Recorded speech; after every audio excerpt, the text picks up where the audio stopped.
All right, thank you. Well, good morning, everyone. I'm Adam Bunker. I am the wearer of many hats at Papa Joe's Produce. I am the operations manager, the director of fancy words, and the head Googler. And then this is Joe Wesnitzer, who is the founder and visionary of Papa Joe's Produce. But I didn't vision that it was going to go where it went. So before we jump into this a little bit, the biggest question we always get when we give tours is, but how do you grow without dirt?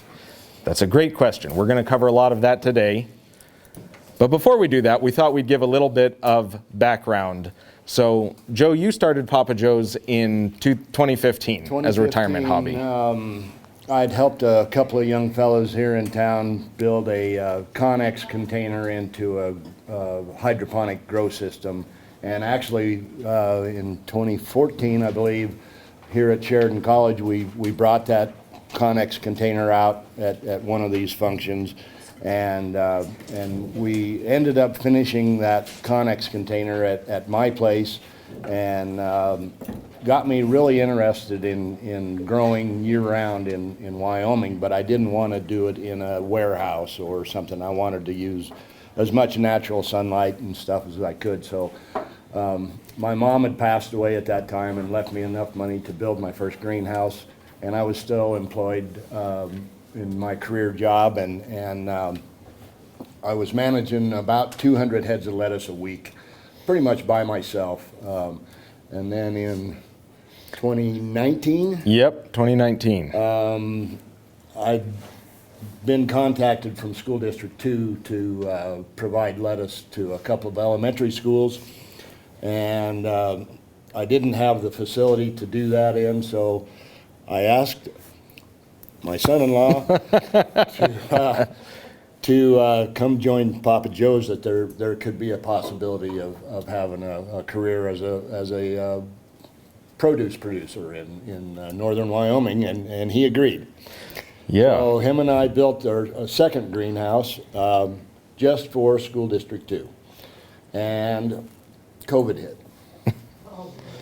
So that went by the wayside, which probably is a good thing, because we found a lot of customers that wanted fresh produce, and it worked out very well. And then in 20... The third greenhouse? Third greenhouse in 21. And now we're hoping to have another one in 25. Yeah. So it was an interesting path for me. I came to this with zero background in agriculture or growing things. I think I had tried doing my own garden 1 year here on my own. It was actually the year that I met my wife, and I'd put a bunch of pepper plants in little containers and started everything way too late, had no idea about the growing season. They got about this tall, and then we had a hailstorm.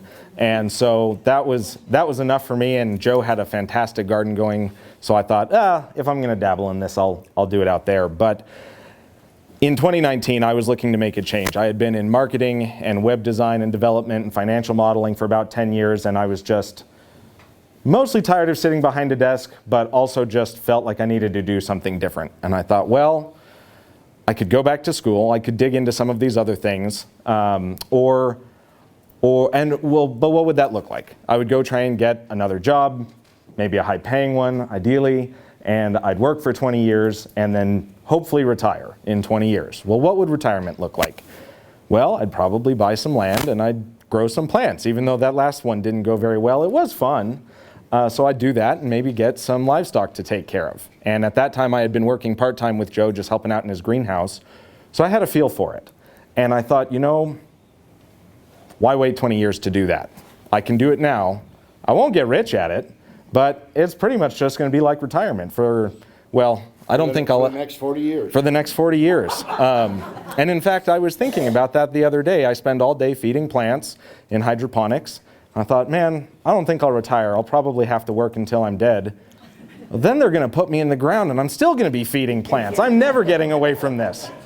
So that's where I came to this. But as Joe said, well, because he invited me to join and said we could make a business out of this. And as we've grown, it's been a tremendous amount of just figuring it out as we go. So we're by no means experts in hydroponics. We've just tried a whole lot of things. There's a way I like to think of it is you'll always find the right way to do it after you've exhausted all other options. And that kind of is about how we've done some things. So with that kind of background, we'll go ahead and jump into hydroponics. Quick question, does anyone in here have experience growing hydroponics? Other than the Papa Joe's team in the back, you're cheaters. Adam, I was just going to say, Plant. he said he started with, how many, Joe, was the first time that you were putting out lettuce? About 200 heads a What are week, you doing now? about 800 heads a week. Plus kale and Swiss chard and basil and rosemary and thyme and radishes and onions and tomatoes and I don't even know. And peppers. We harvest just in our hydroponics, not counting our seasonal tomatoes and peppers, we harvest about 1,600 plants a week.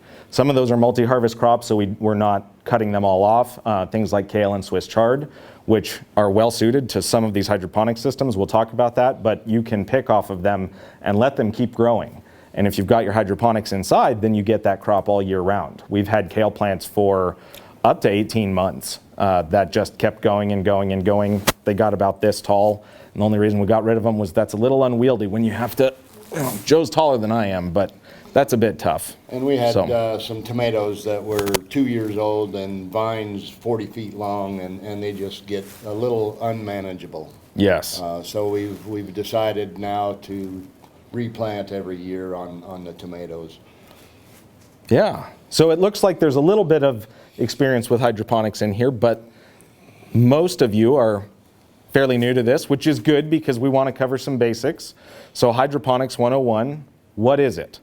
Well, it usually it has to consist of a growing system. There's something that you have your plants in that is providing water and nutrients and oxygen to them. And then oftentimes there's a growing media. Now that can be very different depending on what system you're in. What we have pictured up here on the screen is these are actually just washed river rock in our ebb and flow beds. We'll talk about those systems in a bit more detail here, but there's all kinds of other things. Most of our ebb and flow beds now use expanded clay pellets. You can use coco coir in some systems. Our vertical NFTs even had a pond filter material that if you've ever seen, has anyone seen the Zip Grow vertical towers? Yeah, those are, Joe built his own. Yeah, I couldn't afford Zip Grow. So, but there's usually, not always, but usually something for the roots to grow into that gives the plant structure. Now you do have to provide the plant structure no matter what, but there's other ways to do that. And then of course the biggest thing, this comes back to that question, how do you grow without soil? Well, you have to give the plant the nutrients, and then you also have to control your pH and make sure it's getting oxygen. So different systems have different pros and cons of how you do those things. Some are easier than others. Some are more suited to small scale versus a large scale like us.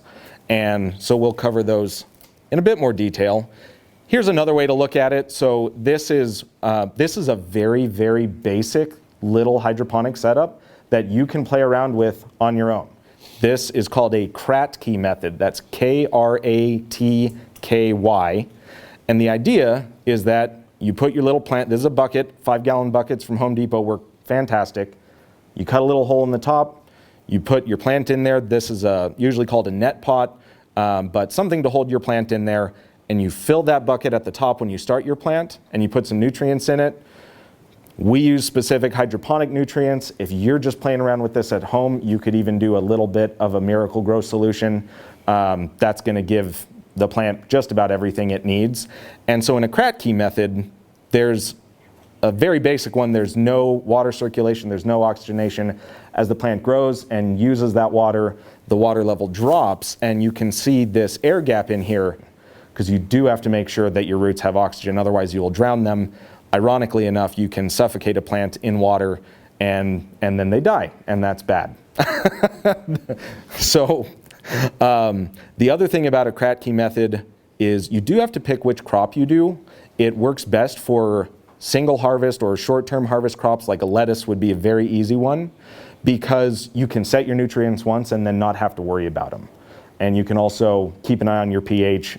City water pH is we usually get it around 7.4, which is a little high. You want your pH typically 5.5 to 6.5. So anywhere in that range, your plants are going to get the right nutrients. And so that's what happens. If you get outside of that range, actually some nutrients the plant is unable to access. So you could have them in there, your plant's not going to be able to get to it. Easy way to fix that, to bring your city water down, is just a little bit of vinegar. Very easy way to do that. And then you can use just pH strips to check it. We of course have much more advanced systems than that. But that's the basics of it. You could go buy even a basil plant from the store, put that cutting in some water until it roots, and then get yourself a little bucket and put it in here and grow your very own hydroponics without any fancy systems. Yeah. What do you start with if you don't want to use Miracle-Gro? So that's a great question. We use, it's at its core, it's a 3-part blend. We use Master Blend, but there's a lot out there. It's our nutrient base. So ours is a lettuce formula or leafy green formula that has most of your nitrogen, phosphorus, potassium, and micronutrients. And then we mix that with a calcium nitrate and a magnesium sulfate or Epsom salt. So those 3 parts all together will give your plants everything that they need. So if you're looking to get more into it, I would suggest going and buying some of those. There's a few different options you can find. Shipping is one of the big problems, at least for us, when we're buying 50-pound bags of it. We've actually been able to partner with Landon's. We order a lot of our calcium nitrate through them because they can just stick it on their pallets, and then we save on shipping. And then magnesium sulfate, if you want to buy a lot of that, Sheridan Seed here in town will sell you a 50-pound bag for cheaper than you can find it online, and you don't have to pay shipping. But those are the 3 parts.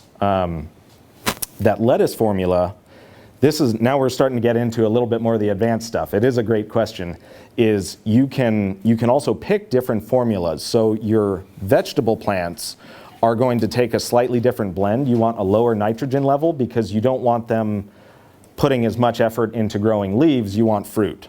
So, but if you look up, I've got this in a resource list later, but a really good company is Hort Americas. That's H-O-R-T Americas. They have an excellent online resource guide. They will give you Hydroponics 101. They'll give you tons of information. They also supply a lot of nutrients. So it's one-stop shopping. They're a bit expensive on the nutrients, but it's a great place to kind of figure out what you want, and then you can go do some of your own shopping. A lot of this stuff, if you only need a little bit, is pretty available on Amazon. Have you ever used seaweed extract? I don't believe that we have in any of our productions. I've used it for transplant shock. Yeah. It works well on landscape. Oh, sure. We are, we have a guy out there now that's working on trying to build some fermented fertilizer fixers, alfalfa, beet, carrot, All kinds of all stuff. kinds of different things provide, different levels of nitrogen. I I'm don't not really sure, it came in a 5-gallon bucket, it was $500, but you only put an ounce to 5 gallons, and then it saved hundreds of landscape trees for me. Okay. But That's good to know. I can't remember what the brand name was, but it's based on seaweed extract. Okay. Interesting. Yeah. Very interesting. All right, so an overview of some different hydroponic systems. What we have here on the left is our ebb and flow, which is now one of our main, so we've pared this down. We have run all 4 of these systems. These are all pictures from our greenhouses. We're now pared down to just the ebb and flow, which is this one, and the deep water culture, which is down there. But we'll talk a little bit about those others. This ebb and flow has been really successful. Just about any plant we stick in it loves it. As you can see from this okra tree, it was 6 feet tall and 2 inches around. Yeah. It was very big.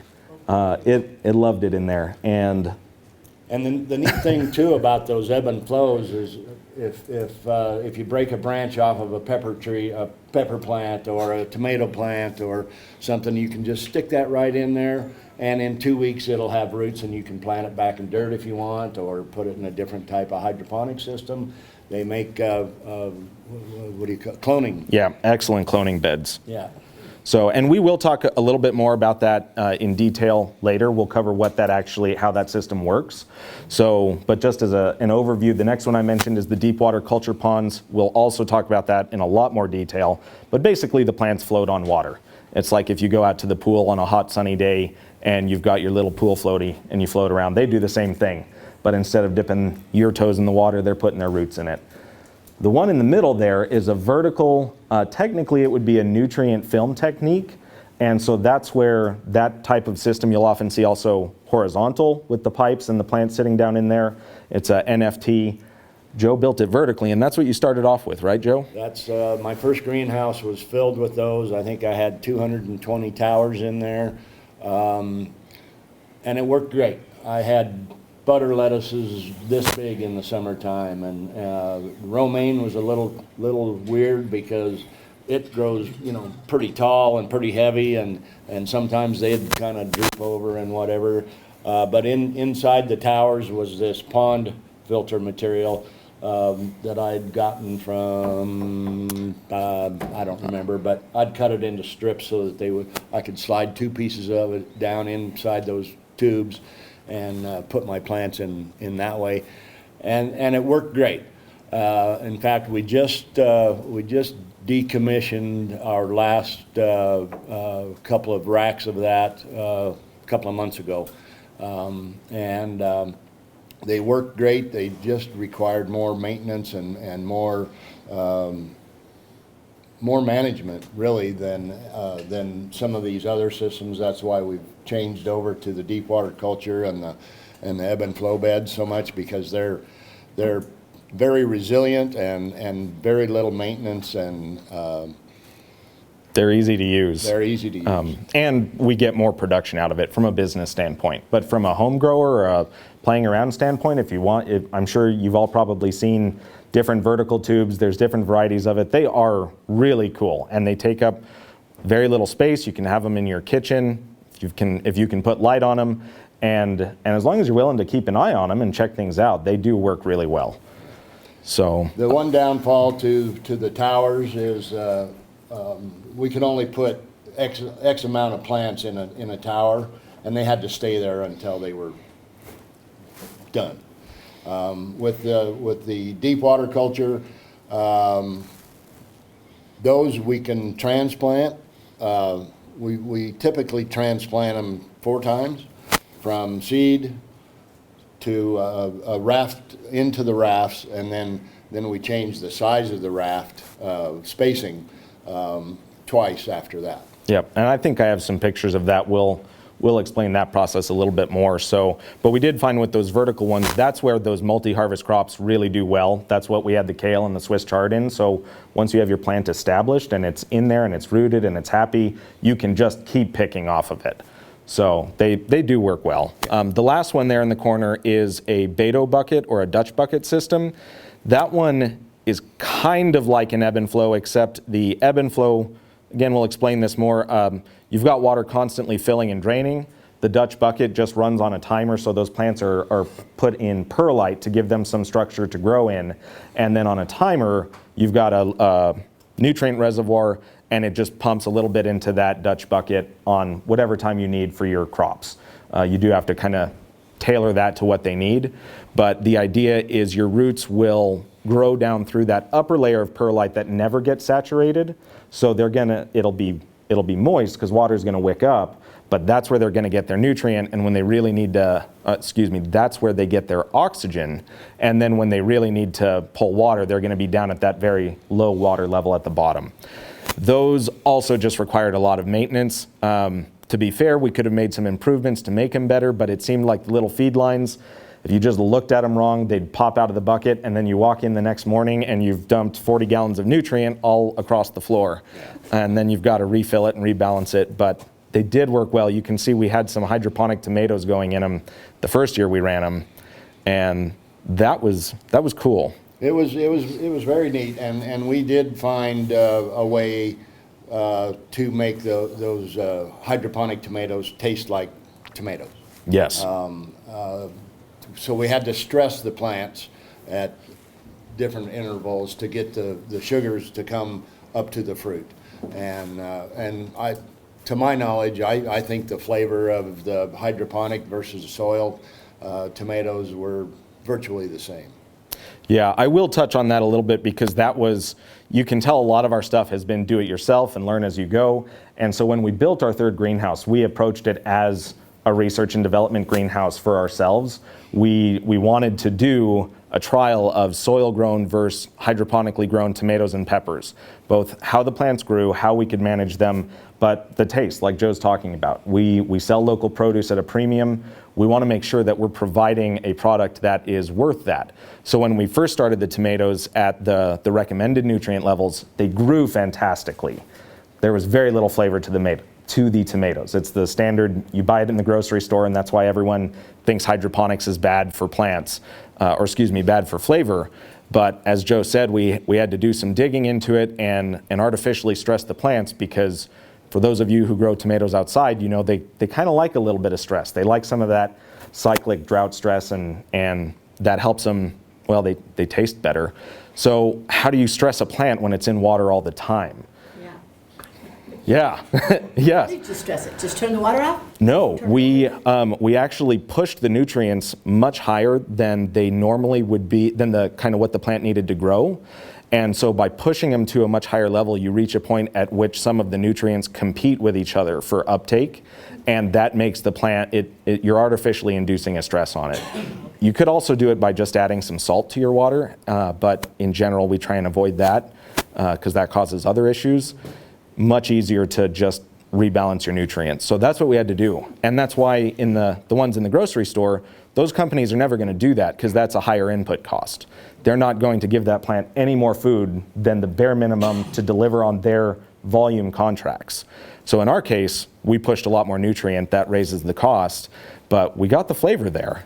So it was a very fascinating process. It did not pay for itself in a business sense, but we learned a whole lot, and that's why we're not growing hydroponic tomatoes anymore. Well, that, and they're very laborious.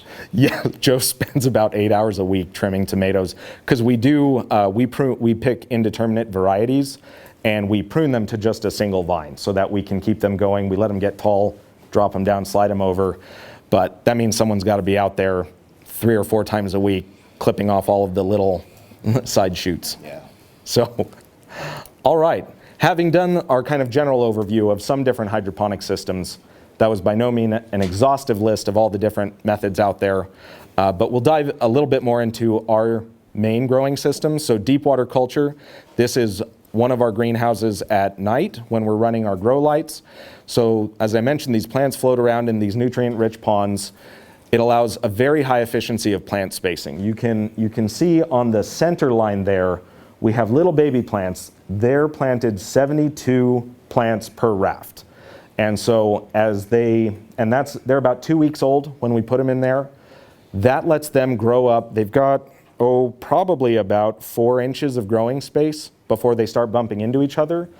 About that time, then we actually take the raft out. The roots are not grown into anything, so we're able to take the whole plant out, and we put it into a raft that holds 36 plants, so they get twice the amount of space. Or in the summer, when things are growing really fast, we just skip ahead to the final stage, 18 plants per raft, which gives them about a little less than a square foot. And so that's about the same planting you would do if you put lettuce in your garden. It's more labor intensive, but it really allows us to pack a lot of plants in here because we can fit them in according to how big they are. This greenhouse was the same size as the first one Joe built that had the vertical stuff. And even though that had vertical and you'd think you get more efficiency going up, because we're able to pack the plants in here, we had 2 to 3 times as many plants. Almost twice as many. I think in the vertical towers in the first greenhouse, I think I could get 2,200 plants in there. And in the same square footage, we could get 4,500 plants in the deep water culture.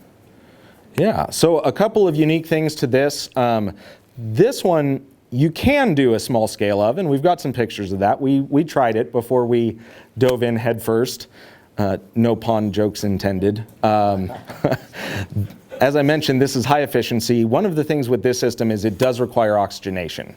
So some of your other systems, like your vertical systems, just the water tumbling through there, you get enough aeration that the plants have what they need.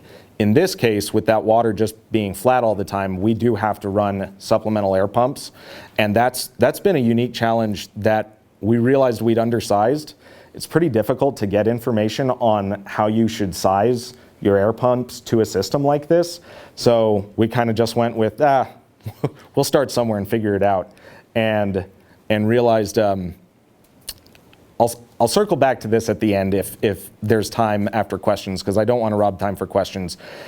We've gone through a very interesting cycle of pH fluctuation that ended up ultimately, after multiple troubleshooting steps, coming back to being an oxygen issue, even though oxygen and pH don't directly play with each other. So if there's time and y'all are interested, I'll circle back to that, but I don't want to go too deep into some things. This system also requires much more finite control of your nutrients long term, because the plants are going to uptake nutrients at different rates.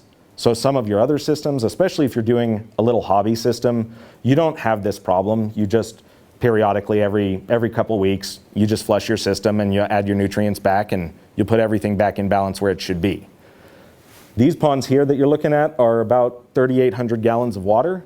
We don't want to be dumping that every 2 weeks and then rebalancing it. That is too much cost. So what we have to do instead in this large scale is actually pull lab samples about every 6 to 8 weeks, and we look at the individual nutrients and where they're at, and then we adjust our recipe for what we're adding. We're in the middle of, we're actually in the middle of working out some partnerships with the college here and UW Extension to maybe partner with some grad students on more regular sampling so we can predict what those ranges do and stay ahead of it instead of just chasing that, where it's like, oh, well, we've had our recipe dialed in this way for 2 months, but now something's way out of balance. Now we've got to do a big change. So I've built a predictive model to do that, but I need more data, and I need people who are actual scientists to help me fill that in. I can make the model work, but it's only as good as the data that's in it. But that is a pretty unique challenge to this. Talk to them a little bit about the lighting. So the lighting was, when we first so we built this greenhouse in the first plants went in the first week of March of 2020. Those were intended for delivery to the school district in May of that year. And then 2 weeks later, nobody was in school anymore. And we thought, we're going to have to figure out what to do with this lettuce. But we didn't have to deal with lighting. It's spring, it's summer, there's plenty of sunlight. But by the winter, we'd got a grant to put in some lights. And in October, we had a variety. It's hard to point. You can see some reds. But we had a variety that was supposed to be red, and it was not. And we thought, that's not good. It doesn't look pretty. It's not growing well. So we hung these lights, and within a week, it had gone from green with kind of speckling to a bright purple. So it was pretty amazing to see how your plants respond to that kind of, when they're lacking something and you fix it, they'll respond very quickly. It was neat. So here's an example of, if you were looking to do your own little test, you can do what we did. And there's Joe right in the middle of construction. And again, this is another one of those. We'll just slap it together. You can, of course, buy these. We like building things ourselves. And then sometimes we figure out it was worth buying the thing that was ready-made. But this was actually, while we were building that second greenhouse, we wanted to start, okay, now I intend this pun, getting our feet wet on the deep water culture. So we built a little raft, put some shower liner in there, ordered some of our rafts, and just got going because we wanted to see how they did. And it worked out pretty well. That's let's see, there's 3 rafts in there, so that, just for scale, that's about a 4-foot by 6-foot bed there. Are the rafts styrofoam? The rafts are styrofoam, yes. So, and in fact, in the lunchtime speech, I'm going to talk a little bit about that. We'll get a little bit more into some temperature control of this. But yes, these rafts are styrofoam. They do hold up pretty well. So when we harvest, we take the plants out, we cut the roots off, we pick off any bad leaves, and then we just basically give the raft a quick scrub and sterilize it so it's ready to reuse. What are you sterilizing with? We typically use Green Shield which is, Joe, you'd started that because you'd compared it to bleach. Yeah, according to the manufacturer, it's I think it was 11 times more powerful than bleach in the same quantities. And so we use that, and it helps kill the Algae. which algae is not a detriment to anything. It's Oh, just kind thank of you. ugly. And but you know, we want it to be as clean as we can get it, and so I found this green shield and started using it, and we're still using it. Now one of the guys is trying to work on a organic cleaner, and I don't know exactly what's in the green shield, but it's a really good cleaner for this, and its half-life is what, 24 hours? Or? Yeah, it's similar to bleach, that if you mix up a batch, it'll stay at a usable level for about 24 hours. So you really could use anything that's going to disinfect them. So I know other folks are testing out a weak vinegar solution. You certainly could use bleach. There's other producers that are at a large scale. We know they just do that.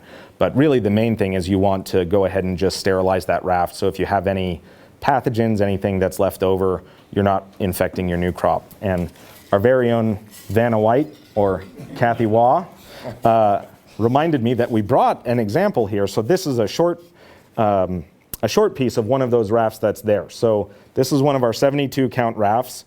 And so you can see how the plants fit in there. We have a little baby plant, and these, when we germinate them in these little, these are Flexi plugs by ZipGrow. They work out really well. Oh, thank you. Did you say Zip Grow? ZipGrow, correct. It used to be Bright Agritech, and then they got sold, and so it's, yeah, ZipGrow, and they're Flexi plugs. We've started using these dry ones that Joe just passed around, and then you reconstitute them. They also work really well for cloning. You can just poke a hole through that plug and then put your plant cutting in there. So that works out pretty well. A couple things. I know we want to save some time for questions, so I'm going to kind of skip through a few of these other pieces. We've talked about a lot of this already. One of the things we do have to control quite a bit is temperature management. I think I might just skip over this because I am going to cover this one actually as part of the lunchtime speech. So our ebb and flow hydroponics, we covered most of this, but one of the things that we skipped over was, Joe, if you could speak to just how that works for the flow process. Okay, so underneath these tanks here is a nutrient tank below, and we have water pumping up into each of these tanks constantly.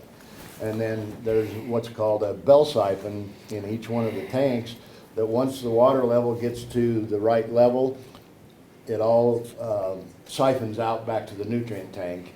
And it's a 24-hour a day, 7 days a week, that thing's pumping water into there. And I don't know, this is the bell siphon in here, and I found this on a YouTube about 8 or 10 years ago. It was Rob's Backyard Aquaponics, a guy out of Australia or New Zealand. I don't remember exactly, but he had quite a system, and what we have growing in that one right there is watercress, which you can find in just about any ditch in Wyoming in the summertime. But we did it as an experiment for the Shoshone and Arapaho, because it's one of their gathering foods that they use a lot of. So we did an experiment for them to see if it could be done year-round. Yeah, basically we're very involved in the Wyoming Food Coalition, and through that we'd made connections with the Wind River Food Sovereignty Project. And at the time we were building this greenhouse, they were planning one for themselves, and we said, hey, our whole point of this is research and development. We're still figuring out what we want our production to be. We would be happy to try something out for you. Is there a culturally relevant crop that you would be interested in growing? Because we didn't want to just say, hey, this is what you should grow. That's not our place. And that's what they came back with, was watercress. So It works very well. If you like watercress, you can grow it very successfully. We would cut those beds down. We were harvesting about 3 pounds a week off of those 2 beds, and we would sell about 3 ounces a week, which is why we don't grow that much watercress anymore. But The water Yes. is constantly in there, but the nutrients just come in So sometimes. through the nutrient tank, it's got all the nutrients that the plants need. So and water, it's all one and solution. all water. So these tanks raise up to a certain point, and then they drain back down into the nutrient tank below them.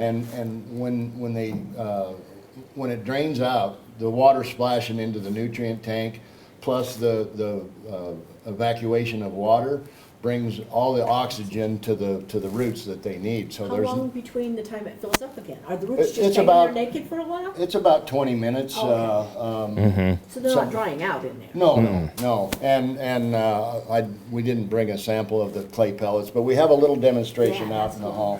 And the first one I built, and everything I've ever tried out there, I built it myself first before I could decide how we were going to do some of these things. And these ebb and flow beds to me are like cat's meow. They grow everything. We've had strawberries with runners. Oh, one of my clear down pictures to the broke. ground.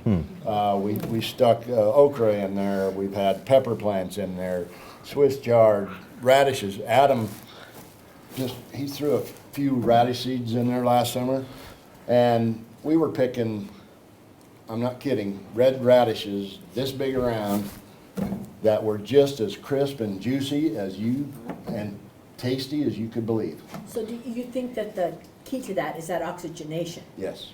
That's why you're doing that? Yeah. Okay. Yes, that's why it works out really well for cloning, is because you get a very regular, you're keeping your cuttings wet, but then you're introducing plenty of oxygen to them. So you don't have to add oxygen with that. Right. Correct, Yeah. correct. The deep water culture is actually the only one that has to be oxygenated.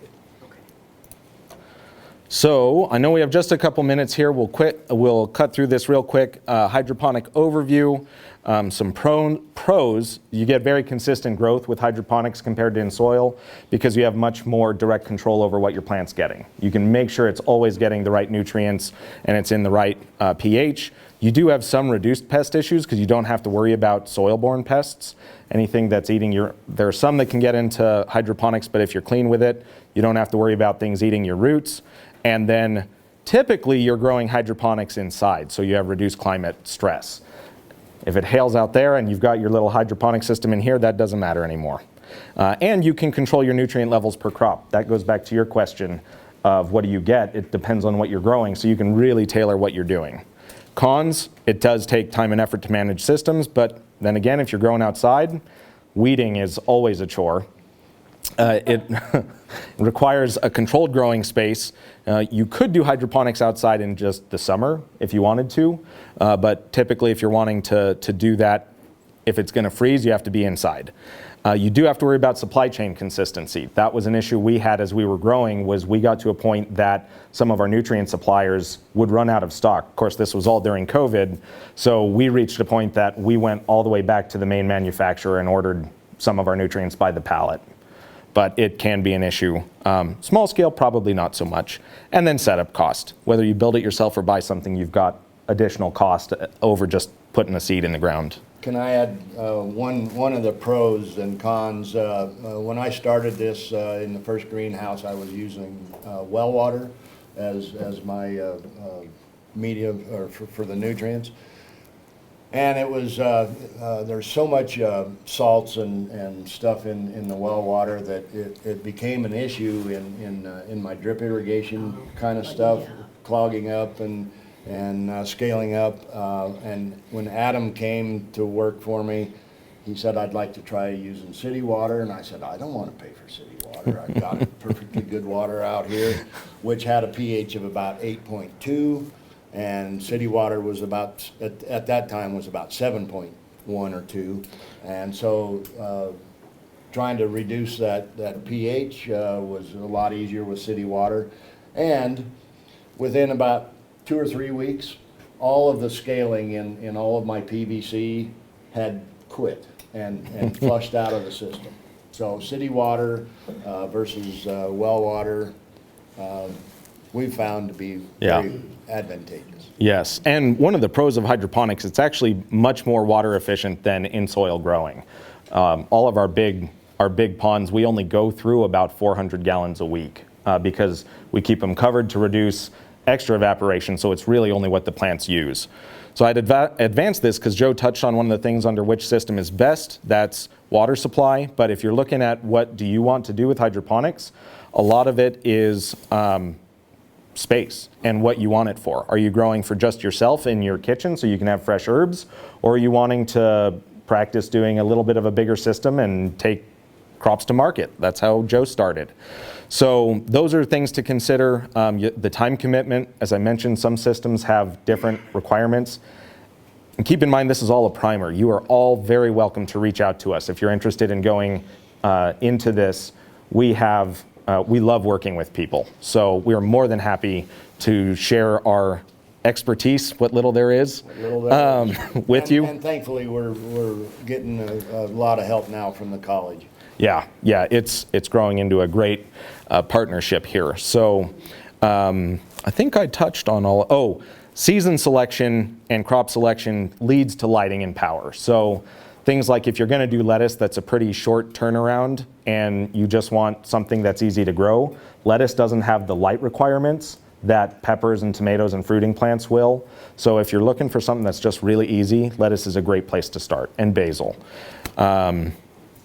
Yeah, I think that's it. Any other advice on how someone would pick what system is best? Well, if it wasn't for the deep water culture and the amount of lettuce that we sell, if I was doing this just for myself now, after all of these years of knowledge, I would go with the ebb and flow systems. Which you can do very small. If you haven't seen our example out there, Joe built it in a leftover deep tub sink. You can do really small scale ones. So here's where I think we've covered most of these resources already, but if you're looking to get started, YouTube really is a great place to just go look at ideas. There's so many people who've tried different things. I mentioned Hort Americas for their knowledge base and as a supplier of nutrients and other materials. And then for your nutrient supplies, that's where I mentioned it depends on how much you need, but you can balance some local supply with your specific nutrients you're going to have to order from somewhere else. But the magnesium sulfate, I mean, as gardeners, that's a great thing to have around anyway. So I think a 50-pound bag at Sheridan Seed was maybe 30 or 40 bucks. So, and it goes a long way. You don't use very much of that in hydroponics, but you do need it. On that note, Questions? well, my background image broke there too. John? Is algae a problem that has to be addressed? It's ugly, but that's It's gonna come with sun and water. it's gonna come with water. I don't care what you do. I mean, we always have algae. I did Some. water gardens, and that's the biggest thing, but what I used on it was high-strength hydrogen peroxide, and it explodes it. Yep. It does make the goldfish a little lighter color. But they get over it. Okay. We do occasionally have to wash our roots with hydrogen peroxide. How about emergency power? Get your power. We need it. We're fairly fortunate where we're at that we don't have that issue very often. Although in what was that, spring of 21, the flooding and stuff, the power went out and I lost a pump. No, actually, I lost a pump and I couldn't find one in town. Had to drive to Billings, and all of my plants were like. That is one of the downsides of the verticals is you have to have constant supply. So if your power goes out, Yeah. but the ponds, The deep water culture and Yep, totally. the ebb and flow holds a bit of moisture, but it's not enough. So. but it is more resilient. Yeah. So I think, So if we're talking about a small system, what about, I'm thinking about doing in my group house, like 16 by 32, something like that. Uh-huh. How much kilowatts or how many watts would I need to small for lighting or just the circulation? lighting and circulation? So I mean, we use most of our pumps.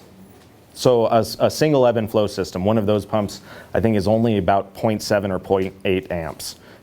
They're very small. And in fact, those are probably a little overpowered for what we're doing. So now lighting is a whole thing, a different thing altogether. But your pumps, your circulation, same with the oxygen pumps. If you went a system that needed oxygen, they're very low power drain. Okay, so I can deal with the lighting issue, but I was wondering about the pumps, how big they are. They're pretty small. If you're doing a small system, they're one of the brands we really like on those are Eco Plus.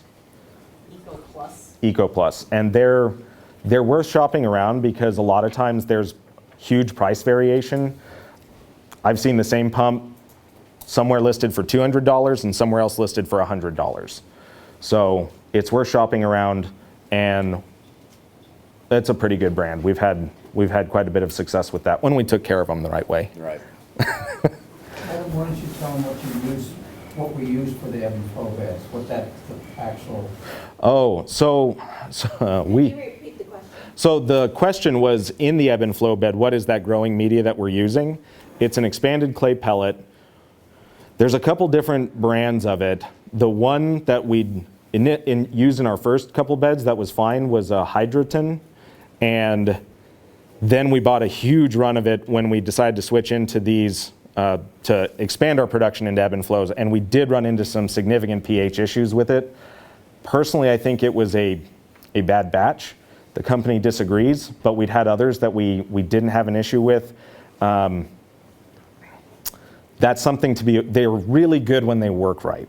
But when you have to spend a whole lot of time treating your pH at the beginning, because they're supposed to be pH neutral, and they were not. We had a batch that we filled one of the ebb and flows, just ran water through it, city water, and within 2 days it was a pH of 10.8. So you can't grow anything in 10.8. You can't even go throw that in your garden for aeration.